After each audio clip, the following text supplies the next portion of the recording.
前橋もようやく人口5万人まで到達したよ。目標人口の半分か、結構長かったな。前回の動画では私鉄の路線を作って、その私鉄の名称を募集したよ。そういえばそうだったな。結局何にしたんだ？その話に入る前に、今日やることの確認をしていこうと思うんだ。OK。今回は前橋の中心部の前和駅から東の観光地前和城までの区域を開発する。ふむふむ。前回までは何もない地域を開発してたけど、今回はすでに建物がたくさんあるからね。文字通りの再開発が必要だってことか。その通り。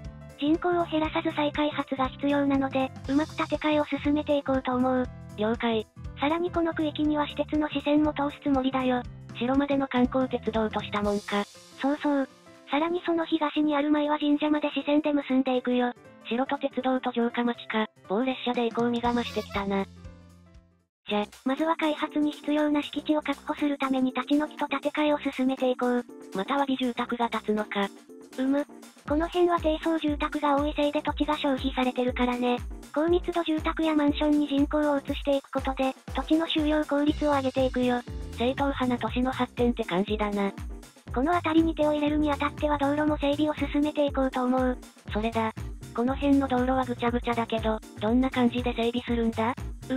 基本はこんな感じにしようと思ってるよ。南北には111号相模原バイパスと旧111号を通す。東西には国道2号線と東欧自動車道が通ってるね。2号線ってことは前和は西日本なのか。気づかなかったの？実は高速道路の地名表示にも京都って書いてるよ。というわけで、まずは前和環状線と111号の接合部を作っていく。環状線？都市高速でも作るのか？いや、総延長で言っても10キロくらいしかないからただのバイパスだよ。豪華な都市だな。ウルメニウムのおかげで財政黒字も凄まじいからね。道路に金を使っていこう。それもそうだな。作った道路には防音壁を立てていくよ。これだけで一気に都会感が増すな。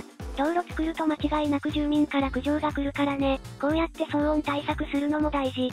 でも壁が立ちすぎると圧迫感があるんじゃないか？その対策だからか、実は東京の豊洲付近には透明な防音トンネルもあったりする。すげえここまで来ると執念を感じるな。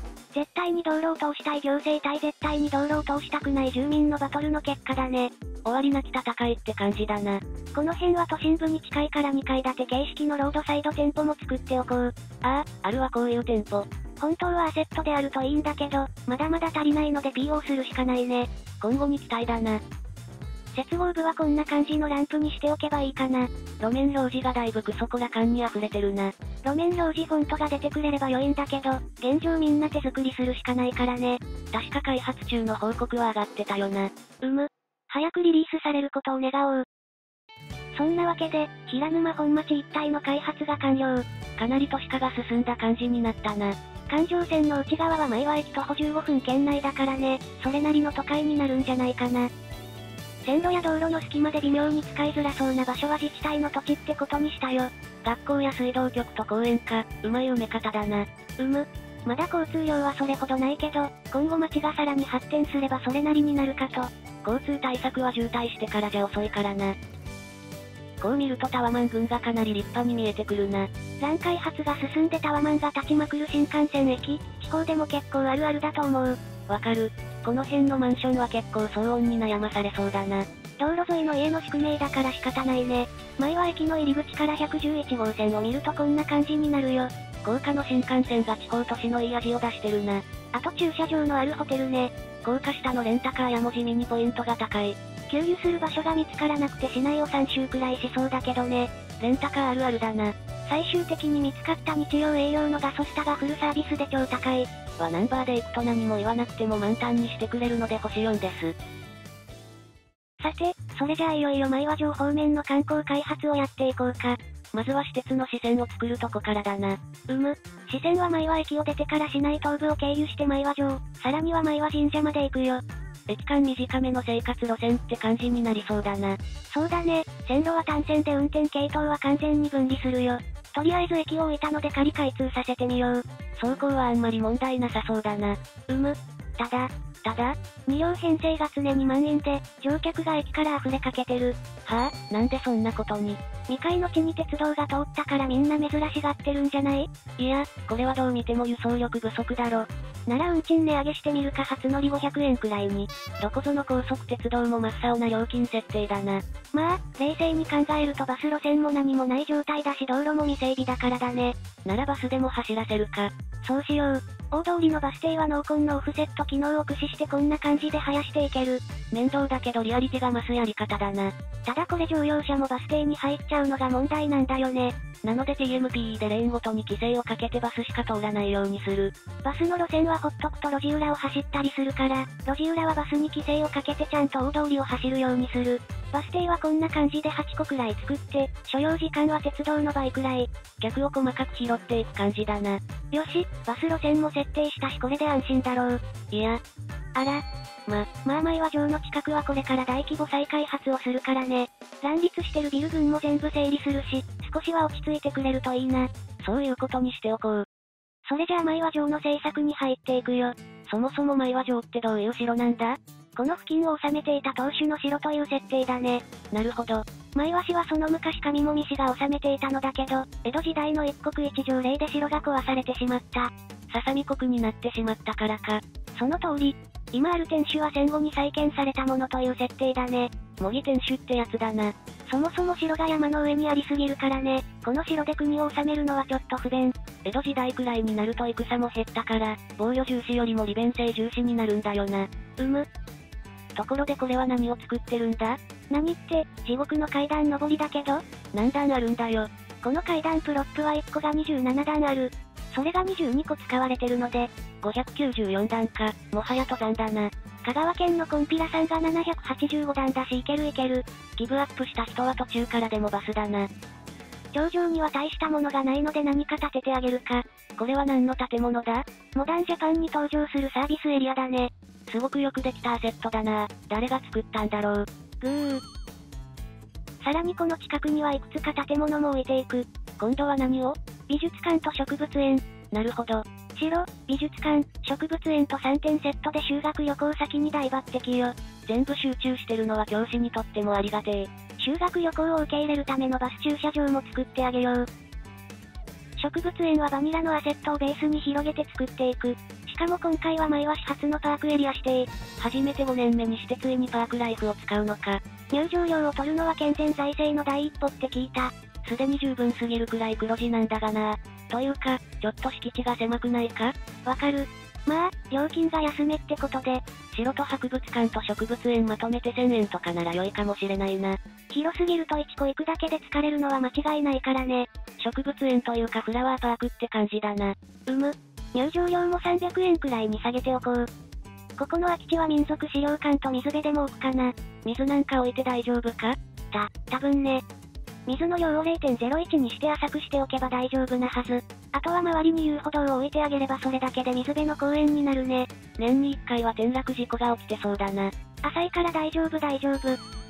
本丸広場には展望台も建ててあげよう。一度はやってみたくなるコイン式望遠鏡。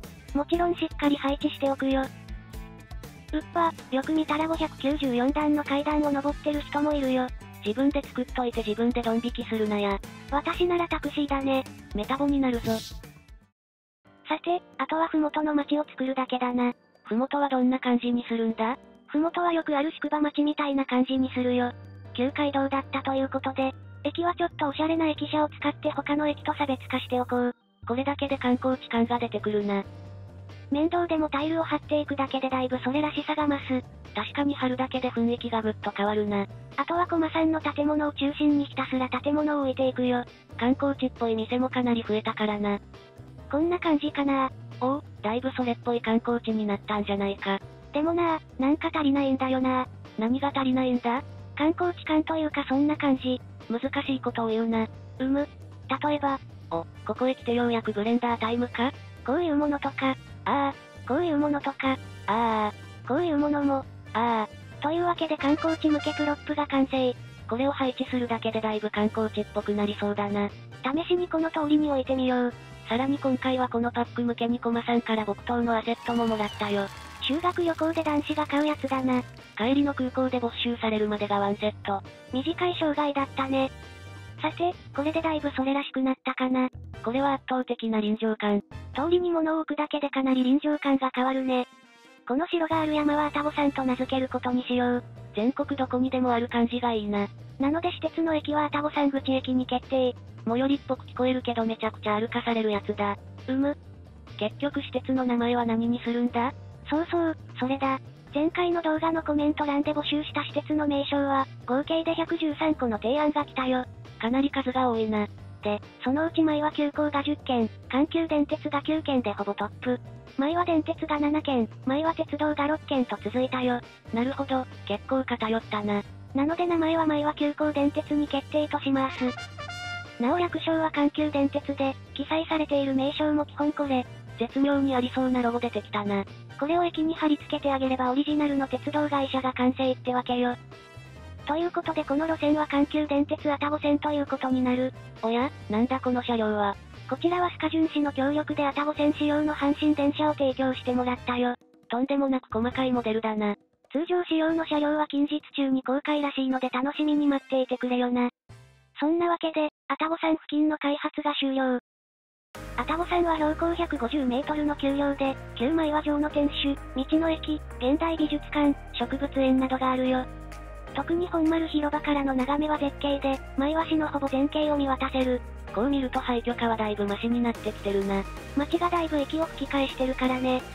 頂上からはバスを利用して愛宕山口駅へ降りることができるよ。所要時間は5分程度なのでぜひ乗ってみてくれよな。